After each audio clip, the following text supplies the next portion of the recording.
আসসালামু আলাইকুম এভরিওয়ান, তোমরা সবাই কেমন আছো? আশা করছি তোমরা সবাই ভালো আছো। তো আজ তৈরি করছি কাঁচা আমের আমসত্ত্ব। তো আমসত্ত্ব তৈরি করতে প্রথমে কয়েকটি কাঁচা আম নিয়ে টুকরো টুকরো করে কেটে নিলাম। তো নেওয়ার পরে ভালোভাবে ধুয়ে আমগুলো সিদ্ধ করে নিতে হবে। সিদ্ধ করে নেওয়ার সময় একটু লবণ দিয়ে দিতে হবে। দেওয়া হয়ে যাওয়ার পরে 10 থেকে 15 মিনিট ধরে সিদ্ধ করে নেওয়া হয়ে গেল। তারপরে নামিয়ে একটা ছাঁকনির সাহায্যে এইভাবে ছেঁকে নিতে হবে।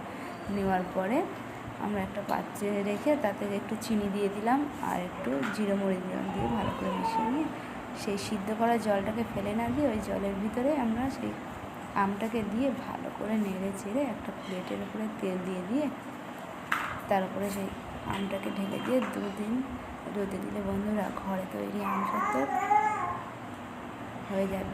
তো খেতে বন্ধুরা দারুণ হয়েছে। তো তোমরা ছটাপট বাড়িতে তৈরি করে ফেলো। আর আমার পেজটাকে তোমরা লাইক, কমেন্ট, সাবস্ক্রাইব করে দাও। তো এরপরে আরও নতুন নতুন ভালো ভালো ভিডিও আসবে। তো দেখা হচ্ছে পরের ভিডিওতে। তো আজকে বাই।